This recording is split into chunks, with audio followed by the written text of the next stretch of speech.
If you look at a day in the life of an advisor, they typically talk to 10 to 12 people or leads or consumers in a day. Without relationship AI and the insights report that we generate, RIAs would spend a lot of time going through various different sources, right from LinkedIn and Googling people. At the end of the day, I don't think it's too different from what they do, right? They meet someone, they research them, and then they do a call. It's that, but at scale and super powered by the data that we have. Anybody who picks up this piece of paper can scan it in 30 seconds and in under 2 minutes can learn what is going to resonate with this user, what are their core problem areas, and what is it that they're looking for. So what we're doing here with Relationship AI just isn't aggregating data. I mean, that would be easy. Anyone could do it. We're essentially using AI to synthesize insights. Walk me through that design type of thinking.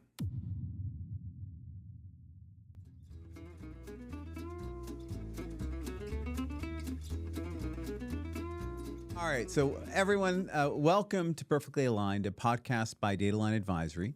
I'm Satayan Mahajan, CEO here at Datalign. You know, we talk a lot about creating perfectly aligned connections between advisors and consumers. But there's one thing that I know I always think of, and I'm sure many others do when it comes to shaping and facilitating these connections. Advisors are expected to build trust in seconds. Yet they go into crucial first meetings with potential clients with very little information unless they've carved out time to do some deep research. Today we're talking about something we just launched that changes that completely, Relationship AI. When we were building Relationship AI, one of the core questions we asked ourselves was, what if advisors could truly understand their prospects before their first conversation? Now, in addition to Relationship AI being accessible for financial advisors, it'll also be available across other areas of wealth management, private banking, and insurance. Today, I've got two people to dive deep into this with me. Julian Franky, our Director of Growth, who works directly every day with financial advisors and RIA partners and understands exactly what they need to do to succeed. And next to him is Puneet Thariani, our Chief Design Officer, who's been transforming complex data and making it feel accessible and human since his early days at IBM Watson. Now, Puneet, take us back to the beginning. When we first started talking about this problem, advisors going into meetings in blind, what struck you from a design perspective? So interesting question. Most financial services and financial service providers think presenting complex data is great because financial advisors love complexity. It kind of has become like a benchmark that if your dashboards look complicated, they have a lot of numbers and a lot of metrics and a lot of graphical charts and representations going on, it is assumed to be correct and wholesome, and that's not true. The idea is not to dump data. The idea is to sift out all the noise and present insights that help and insights that matter. Interesting. Now, Julian, you're on calls with advisors every day. Paint the picture for us. What actually happens in those first few minutes of a first call with a potential client? It's hard. It's hard. They're balancing a full agenda. They're balancing existing clients. They're trying to get on the phone as quickly as possible because we know that speed to lead is critical. And then they're expected to create a relationship out of thin air in seconds. So it's extremely hard to really talk to someone and in just a couple of minutes or so engage with them and get them to open and get them to understand the value prop that you can deliver for them. So it's very hard. Yeah, no, we're sitting on this massive knowledge graph we've created at Datalign, over 200 million Americans, thousands of attributes. Puneet, how do you make that useful? And what kind of information is in these profiles? And how do you make that useful for financial advisors? So it's privacy by design from day one, using principles like progressive disclosure, so showing what matters and hiding what doesn't matter. So it's essentially taking a lot of these data points, and these data points are simple. It contains demographic information, it contains wealth markers. We then use it to also build conversational profiles for you. So if somebody had to come and have a chat with you, what is it that they could lead with versus what things are not going to be interesting to you. Yep. So it's essentially using all of these and then spinning up a profile that matters to you. And a lot of these predictive markers kind of come out of our research and work that we did at Amazon, where we could predict what consumers wanted. Yes. If they purchased a type of dog food, we could figure out what kind of dog they had and then make other predictions that would be very relevant to delight customers. Yeah. So I think that's the same thing we're trying to do here, is how do we give insights to RIAs so that they can delight their customers when they have their first phone calls? That is absolutely correct. So usually people reach out to financial advisors as a reaction to a situation. Yeah. I'm getting married, I'm trying to buy a house. Yep. I have a lot of debt, or I'm getting divorced, and things like that. So if you understand what is the trigger point, you can then figure out the next steps to it and then contextualize in a situation similar to what goes on in consumer behavior, what we did at Amazon. 100%. So what we're doing here with Relationship AI just isn't aggregating data. I mean, that would be easy. Anyone could do it. We're essentially using AI to synthesize insights. Walk me through that design type of thinking. So when we talk about synthesizing, you correctly put it, right? It's not just aggregating data. It's aggregating data, understanding what's going to matter to you at that point in time, and then presenting it in a manner where it can be translated into an actual outcome. So for example, demographic markers would tell me if the person is living in a large city or an urban area or a rural area. What that helps to understand is if this person is looking at retirement, what's their monthly expense going to be like? Yep. And then you can drop those projections. So simple things like urban versus non-urban can get you those insights. Yep. Other things like how much of debt they have and how quickly can they get through that debt. And understanding those projections do help. No, I think that's actually absolutely spot on. I mean, having that insight as to where they're living, what city they're in, what their cost of living is super powerful. And I think that we've built this around millions of permutations and combinations, right? It's not just one solution fits all. It's a really thoughtful kind of response, customized to the individual. Yes. Yeah. No, that's correct. I think that's absolutely right. So coming to the actual Relationship AI that we produced, the summary produced for each RA on each consumer. So you've organized everything into a few key categories. Why that particular structure, and what's the purpose of dividing the information in this way?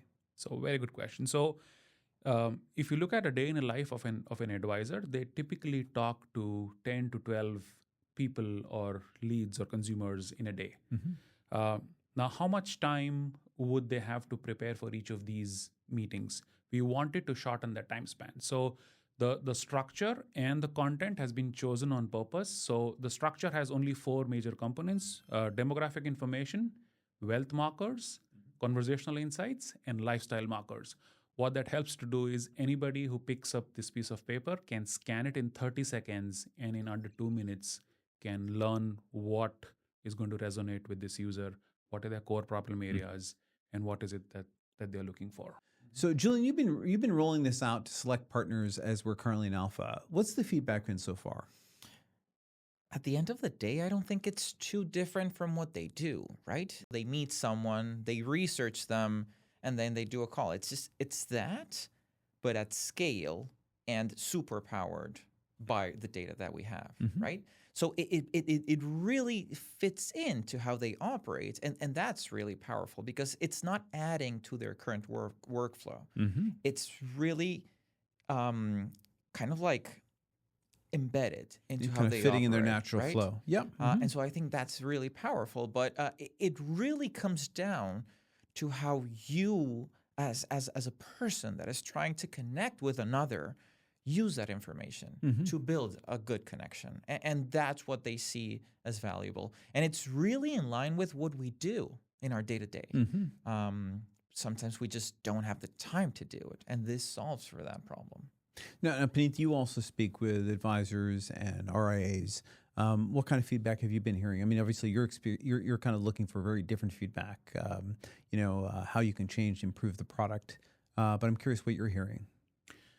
So in all my meetings with the RIAs and advisors, there is one common thing, which is this is super helpful because, like I said, without Relationship AI and the report and the insights report that we generate, RIAs would spend a lot of time going through various different sources, right? From going and looking up things on LinkedIn and Googling people and trying to find out more information about them. This is all of that. So it saves them a lot of time at first. And second is it's now giving them pointed insights on how do they start the conversation, how do they lead the conversation, and where they stand in the process. So it is it's helping RIAs in doing what they're supposed to do best, which is forming relationships with their clients rather than trying to spend time in trying to understand their client. So we do that for them so that they can spend more time in forming those relationships and actually servicing clients with what they need. So, at the end of the day, Puneet, people have choices of who they're going to work with and why they work with them. Why do you think what we're doing matters? And how is what we're doing different than what other people are doing on the marketplace?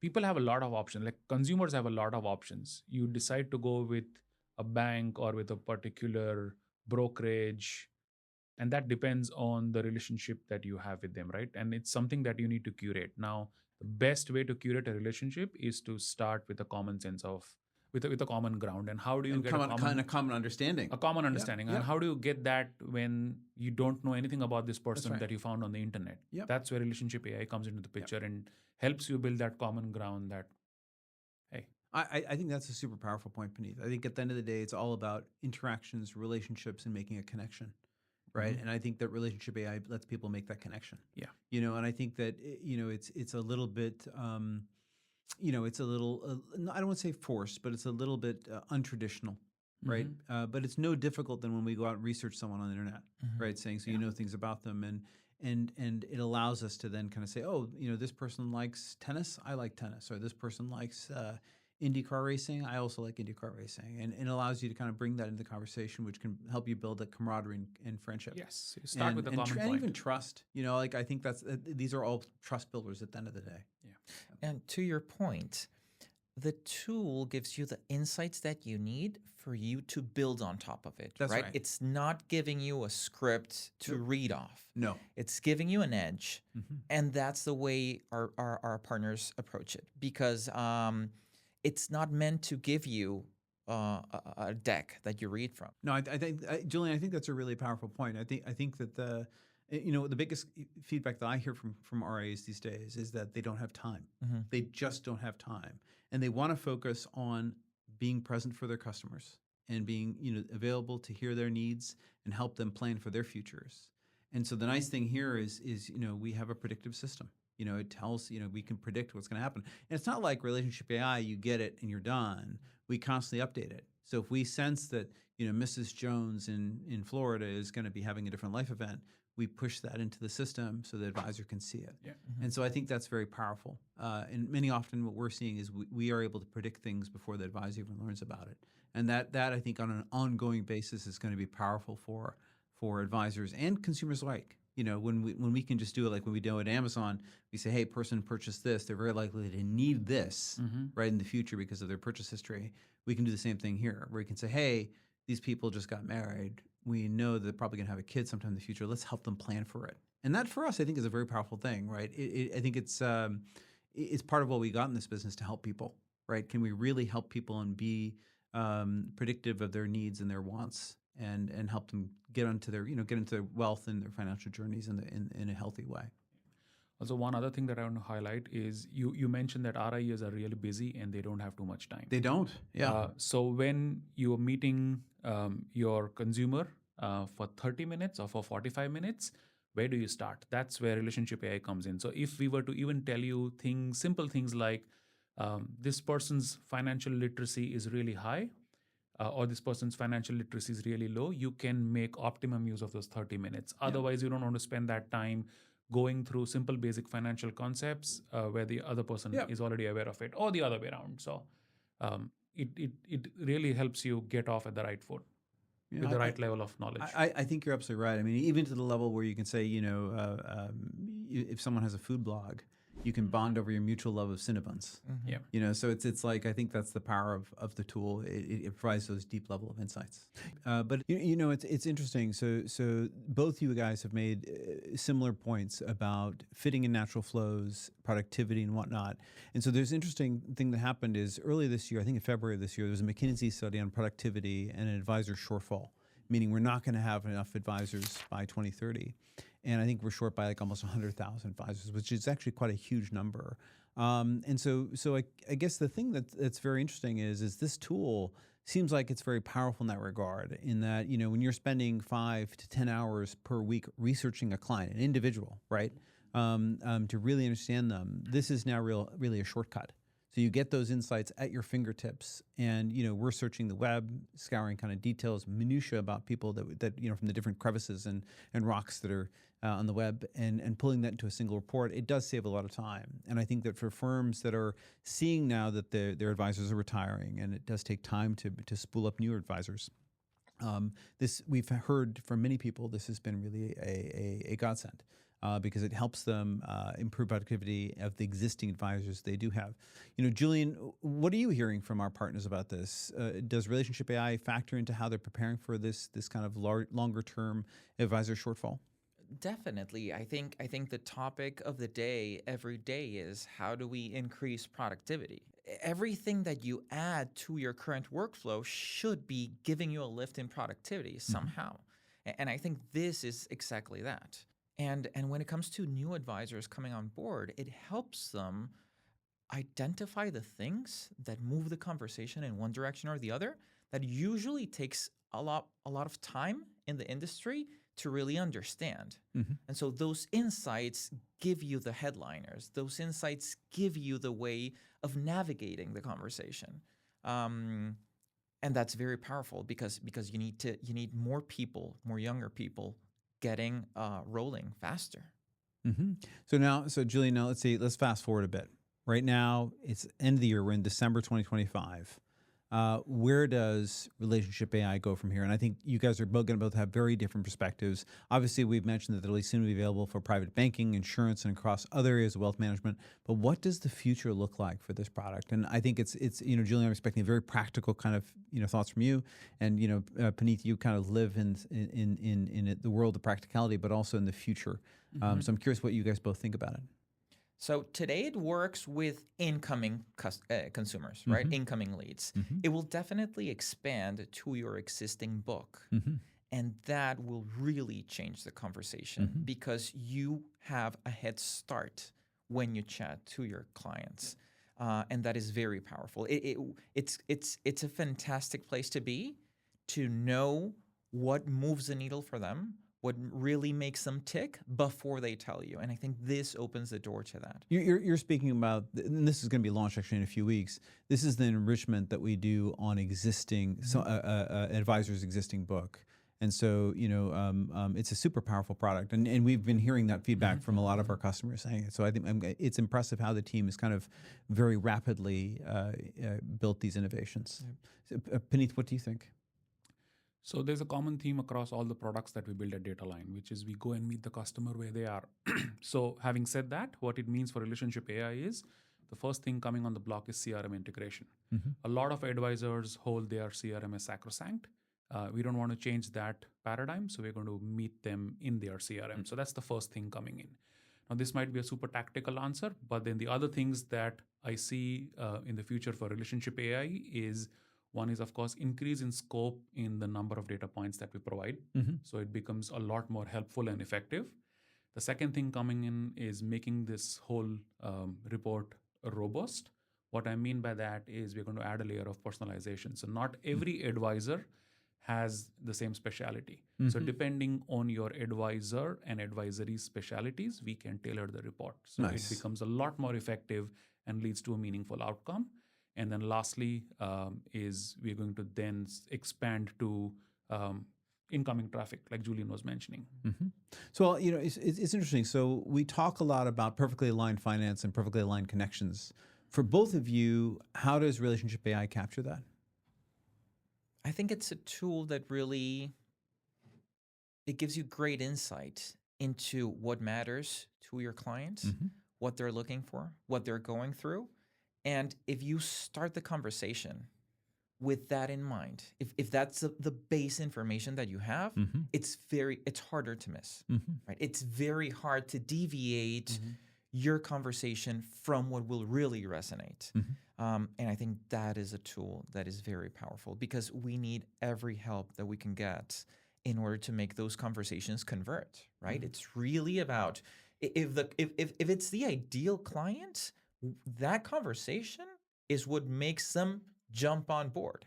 Yeah. And we need to nail that. Yep. Building on to what Julian was saying is aligning data with human needs and insights. That leads to meaningful outcomes. Yeah, no, I think that this comes back to us our being customer obsessed. And I think that the one thing that we have been very concerned about is we've seen a proliferation of point solutions in the space. Dozens and dozens of point solutions, or maybe in some cases hundreds of point solutions to fill about a dozen different kind of key categories that RIAs need for both sales enablement and business development. And so our belief at Datalign is that it doesn't make sense to have these as separate solutions. We should either build them ourselves or partner with others to kind of bring those into one kind of cohesive solution for RIAs. I think RIAs need a simple, big, easy button. They don't need to be software developers. They don't need to be dealing with the nitty-gritties of Salesforce and CRMs and whatnot. They need to basically say, hey, look, I'm here to be present for my customers, for my clients. And so I think anything we can do to kind of make that easier makes a lot of sense. And that's kind of what my view is on being perfectly aligned. You know, making sure their lives are easier and we can kind of solve their problems in a holistic sort of way. Well, we're almost at time here, so I want to thank you both for joining me to talk about Relationship AI. And you know, it's interesting, when we set out to build Relationship AI, we asked ourselves, what if every advisor could walk into every conversation feeling like they truly know the person across from them? And we feel like we've done that. And the feedback we're getting is super positive, and we're excited to see kind of where this rolls out for the future. We're making this available to our advisory partners, and Julian here is the person that will connect you up, or hook you up, I should say, if you want to play with it. But we'll be expanding it very shortly to insurance, private banking, other areas of wealth management. We have a lot of inquiries across the board. So if you want, you're an advisor who wants to partner with us at Datalign, or you want to be considered for early access to Relationship AI, simply visit us at relationshipai.tech or datalignadvisory.com, or feel free to reach out to any of us here. Thank you. Thank you. Thank you.